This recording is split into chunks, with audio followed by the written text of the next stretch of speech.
তো তোমরা দেখতে পাচ্ছ যে এখানে tan 60 ডিগ্রি মানে h/x, তাহলে tan 60 ডিগ্রির মান আমরা জানি √3 আর h/x লিখে দিলাম। এখানে আমরা আড়াআড়ি গুণ করেছি, x এর সাথে √3 গুণ তার মানে হলো √3x, আর h এর সাথে 1 গুণ দিলে h হয়। এটাকে আমি 1 নম্বর সমীকরণে রাখলাম। এবার আমাদের ABC ত্রিভুজ নিয়ে কাজ শেষ। এবার আমরা কাজ করব ABD ত্রিভুজ নিয়ে। ABD ত্রিভুজের ক্ষেত্রে দেখো এখানে আমি লিখে নিয়েছি ABD সমকোণী ত্রিভুজে tan θ সমান লম্ব ভাগ ভূমি অর্থাৎ AB ভাগ BD। এখানে এই ত্রিভুজটা নিয়ে যদি কাজ করি তাহলে লম্ব হলো AB আর ভূমি হলো BD, আর BD মানে আমরা দেখতে পাচ্ছি BC প্লাস CD। BC আর CD কে যদি যোগ করি তাহলে আমরা BD পেয়ে যাব। তাহলে দেখো এখানে থিটার মান হলো 30 ডিগ্রি, তাহলে tan থিটার এখানে আমি 30 ডিগ্রি বসিয়ে দিয়েছি এবং ABর জায়গায় আমরা বসাবো h, কারণ আমরা জানি AB মানে h আর BD মানে কি, AB মানে h আমি বসিয়ে দিচ্ছি আর BD মানে হলো x প্লাস 25।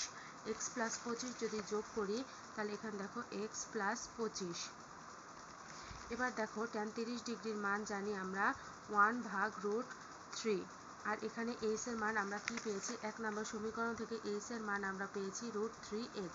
এবার এই মানটাকে বসিয়ে দেব, h এর জায়গায় বসিয়ে দেব √3x, তাহলে এখানে থাকলো x প্লাস 25।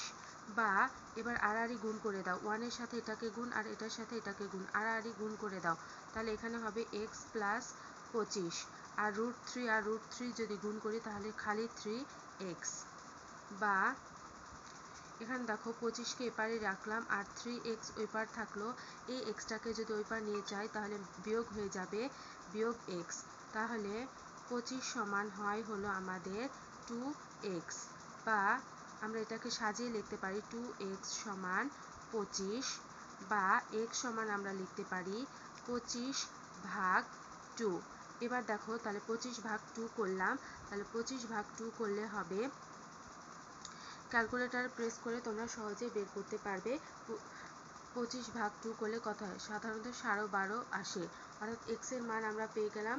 সুতরাং x সমান আমাদের 12.5 মিটার, এটা হলো আমাদের x এর মান। এবার আমাদের মান বের করতে হবে, আমাদেরকে চেয়েছি কি, আমরা এখানে x এর মানটা পেয়ে গেলাম অর্থাৎ এই ভূমির মানটাকে পুরোটুকু পেয়ে গেলাম, কিন্তু আমাদের বের করতে বলেছে h, আমাদেরকে স্তম্ভের উচ্চতা বের করতে বলছে, তার মানে আমরা যদি h-টাকে চাই তাহলে h এর মানটাকে এবার যদি এটাকে বসিয়ে দিই, এবার x এর মানটাকে যদি আবার 1 নম্বর সমীকরণে বসিয়ে দিই তাহলেই তো আমরা h পেয়ে যাব।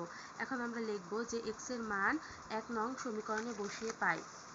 এখানে আমি সাইডে করে দিচ্ছি, দেখো তাহলে আমরা এখানে কি দেখতে পাচ্ছি, এখানে আমরা দেখতে পেয়েছি h সমান √3x, তাহলে এখানে লেখো h সমান √3x, তাহলে √3x এর মান কত, 12.5 ইন্টু 12.5।